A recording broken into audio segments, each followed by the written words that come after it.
Hello दोस्तों, आपका स्वागत है डरावनी किस्से यूट्यूब चैनल में। अगर आपको डरावनी कहानियाँ सुनना पसंद है तो इस चैनल को सब्सक्राइब कीजिए। मैं हूं आपका होस्ट राज।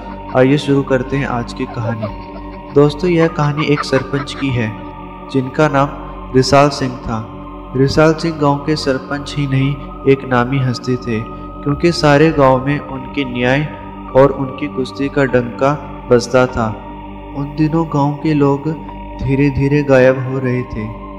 अगर उन्हें कोई ढूंढता भी तो बस उनके खून रंगे और फटे हुए कपड़े ही मिलते थे।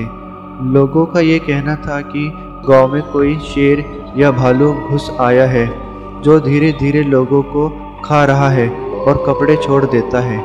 लेकिन इन सब दरिंदगी के पीछे कौन था, यह बात राज बनी हुई थी। धीरे धीरे दिन बीतते गए, लेकिन लोगों का गायब होना बंद नहीं हुआ।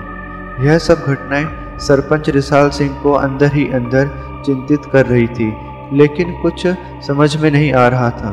ऐसे में एक रात दशहरे की भी आई, जिसका आयोजन गांव के पास वाले शहर में हुआ था, जिसका रास्ता गांव के जंगल से होते हुए जाता था। गांव की घटनाएं रुकने का नाम नहीं ले रही थी, लेकिन फिर भी गांव के लोग जो दशहरे के शौकीन थे वे दशहरा देखने गए थे, जिनमें सरपंच रिसाल सिंह भी थे। रिसाल सिंह अपने छोटे लड़के के साथ दशहरे का आनंद ले रहे थे। इतने में उनका बेटा बोला, पिताजी मैं जरा जंगल होके आता हूँ, मुझे जरा टॉयलेट जाना है। रिसाल सिंह बोलते हैं, जल्दी आ जाना बेटा, फिर घर को भी लौटना है। अब 1 घंटा हो चुका था और सरपंच रिसाल सिंह का बेटा अभी तक नहीं आया था। सरपंच रिसाल सिंह बहुत चिंतित थे। अब छोटे बेटे को जंगल गए बहुत समय हो चुका था। ऐसे में सरपंच रिसाल सिंह अपने कुछ लोगों के साथ जंगल में जाते हैं और हर तरफ आवाज़ लगाते हैं, लेकिन ऐसे सन्नाटे में बस जंगली जानवरों की आवाज़ें गूंज रही थी। थोड़ी देर बाद जोर जोर से चिल्लाने की आवाज़ें आने लगती हैं, जो कि सरपंच रिसाल सिंह के बेटे की थी, जो बस यह पुकार रही थी, पिताजी बचा लो, पिताजी बचा लो। यह पुकार सुनकर सब आवाज़ का पीछा कर ही रहे थे, लेकिन वो आवाज़ एक भयंकर हंसी में बदल जाती है, जिसे सुनकर सब भाग जाते हैं। अब लोगों के गायब होने का राज खुल चुका था। लोगों को पता चल चुका था कि रात के अंधेरे में एक छलावा भी घूमता है। अब इस घटना को 1 हफ्ता हो चुका था, लेकिन किसी की भी दोबारा जंगल में जाने की हिम्मत नहीं थी। सरपंच रिसाल सिंह बहुत दुखी थे और सभा का आदेश देते हैं, जिसमें गांव के जाने माने लोग और बड़े से बड़े पंडितों को बुलाया जाता है। सब इसी बात पर चर्चा कर रहे थे कि कैसे उस छलावे को मारा जाए। इतने में एक पंडित बोलता है, सरपंच जी, छलावा कोई भी रूप धारण कर सकता है। अगर छलावे को मारना है तो उसके असली रूप में आने से पहले उसे बीच में से फाड़ना होगा, फिर धरती में दबा देना होगा।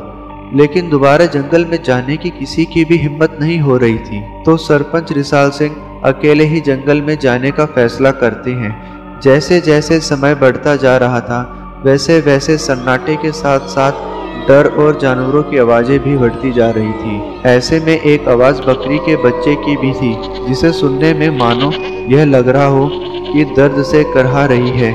सरपंच रिसाल सिंह आवाज़ का पीछा करते करते एक गड्ढे के पास पहुंचते हैं।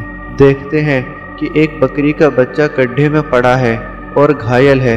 वे उसे गड्ढे में से बाहर निकालकर अपने कंधों पर लटका लेते हैं। लेकिन यह क्या था, जैसे जैसे वे एक कदम बढ़ते, वैसे वैसे बकरी के बच्चे के पैर बढ़ते जाते।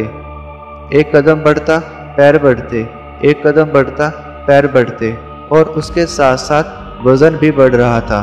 रिसाल सिंह अपने अंदर ही अंदर सोचते हैं कि ये कैसा बच्चा है कि मैं एक कदम बढ़ा रहा हूँ और इसका वजन के साथ साथ पैर भी बढ़ते जा रहे हैं।